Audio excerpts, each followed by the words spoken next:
Hello mga kalabs! Kumusta po kayo?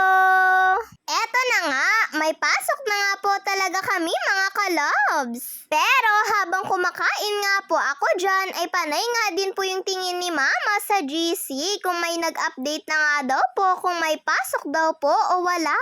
Paggising nga daw po ni Mama ay yung messenger nga daw po kaagad yung tinignan niya.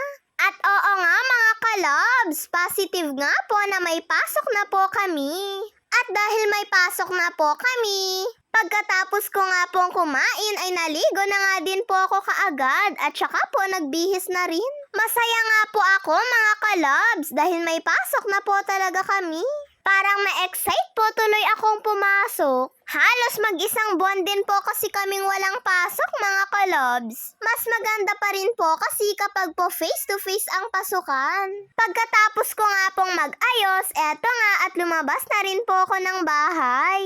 Hindi ko nga po kasama yung pinsan kong si Jella dahil nasa Pangasinan pa nga po sila mga kalabs. Nung isang araw pa po kasi silang nagpunta doon. Hindi rin naman po kasi sila nakauwi kaagad dahil nga po may bagyo. Kaya ako nga lang po mag-isa yung papatawirin ni Mama. At ayan mga kalabs, nakatawid na nga din po ako. Medyo basa-basa pa nga po yung kalsada dyan. Umambon nga po siguro nung madaling araw.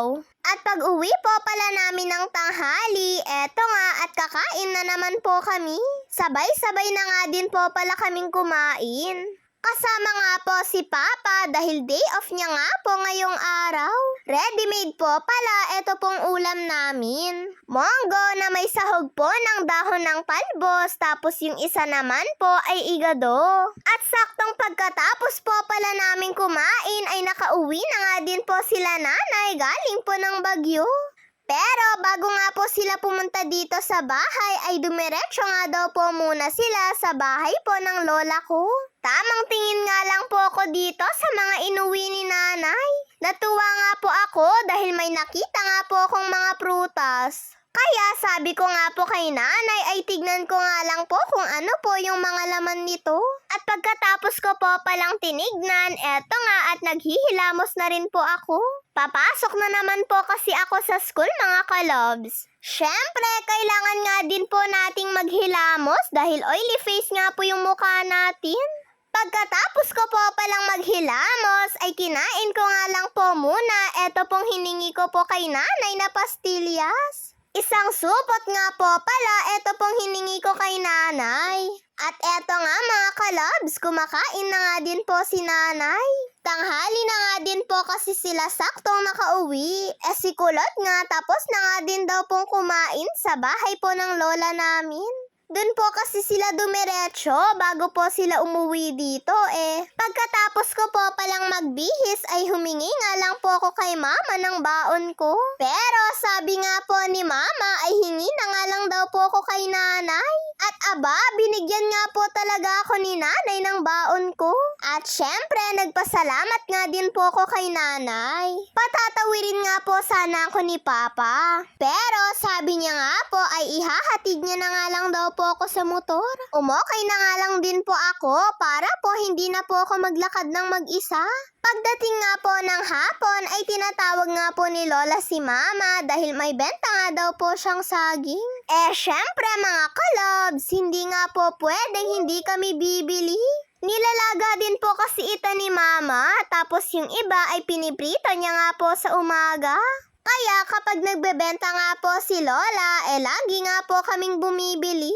Si nanay na nga din po pala yung nagbayad po nitong saging.